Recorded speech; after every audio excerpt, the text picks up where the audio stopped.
আওয়ামী লীগের ইতিহাসে এমন অনেক নাম আছে যারা একসময় ছিলেন ক্ষমতার কেন্দ্রে, কিন্তু সময়ের সঙ্গে সঙ্গে সরে গেছেন একেবারেই প্রান্তে।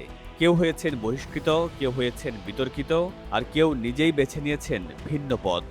এই সরকারের অপকর্ম, ঘুষ, দুর্নীতি এবং মুক্তিযুদ্ধের মূল চেতনার কথাটাই বলা হয় বাক স্বাধীনতা।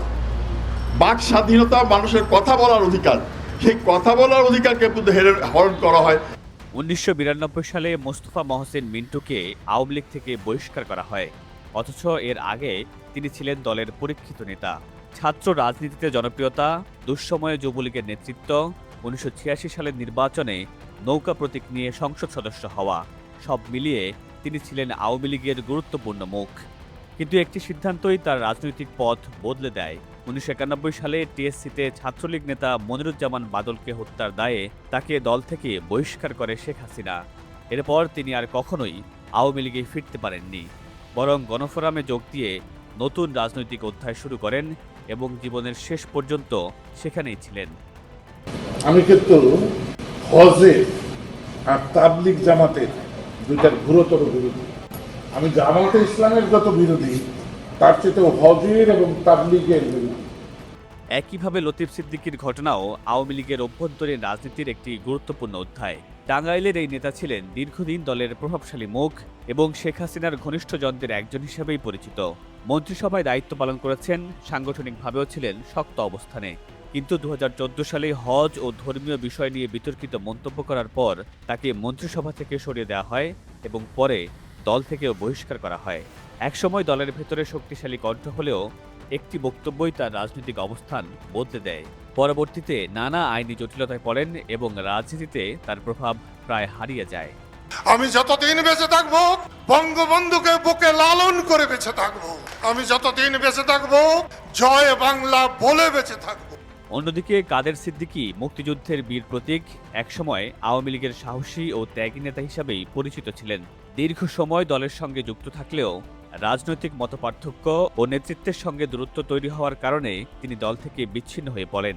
পরবর্তীতে নিজস্ব রাজনৈতিক প্ল্যাটফর্ম গড়ে তোলেন এবং বিভিন্ন সময়ে সরকারের কড়া সমালোচক হিসেবে সামনে আসেন।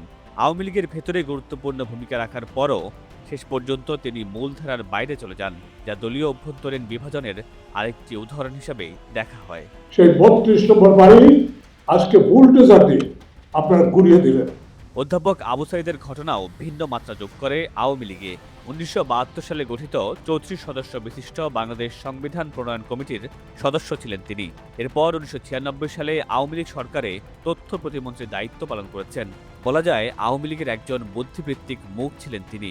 কিন্তু 1/11 পরবর্তী রাজনৈতিক প্রেক্ষাপটে সংস্কারপন্থী অবস্থানের সঙ্গে যুক্ত থাকার অভিযোগে তাকে দল থেকে বহিষ্কার করা হয়। এরপর তিনি আর দলে ফিরতে পারেননি। একজন নীতি নির্ধারক ও চিন্তাশীল রাজনীতিবিদ হওয়া সত্ত্বেও দলীয় রাজনীতিতে তার অবস্থান ধীরে ধীরে গুরুত্বহীন হয়ে পড়ে। একসময়ের আওয়ামী লীগের এই প্রভাবশালী নেতা গেল মার্চ মাসে যোগ দিয়েছেন বিএনপিতে।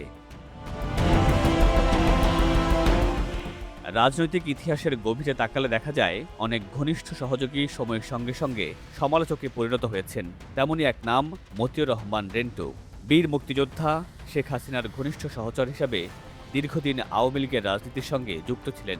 1981 সালে শেখ হাসিনা দেশে ফেরার সময় তার পাশে দাঁড়ানো ব্যক্তিদের একজন ছিলেন এই মতিউর রহমান রেন্টু। কিন্তু সময়ের সঙ্গে সঙ্গে সম্পর্কের টানাপোড়েন তৈরি হয়।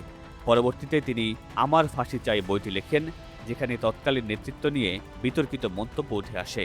বইটি নিষিদ্ধ করা হয় এবং এরপর থেকে তিনি মূলধারার রাজনীতি থেকে ক্রমেই দূরে সরে যান।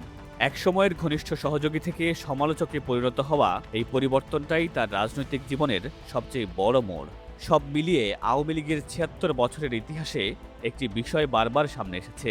দলটি সংকট কাটিয়ে উঠতে পারলেও অভ্যন্তরীণভাবে শত্রু ও মিত্র চিহ্নিত করতে ব্যর্থ হয়েছে বারবার। তাই অনেক ত্যাগী নেতা হারিয়ে গেছেন আর সুবিধাবাদীরা জায়গা করে নিয়েছেন। তাই বর্তমান সময়ে আওয়ামী লীগের ভেতরে কারা আদর্শের ধারক আর কারা শুধুই সুযোগ সন্ধানী, এই প্রশ্নের সঠিক উত্তর খুঁজে না পেলে ভবিষ্যতেও একই ভুলের পুনরাবৃত্তি ঘটবে।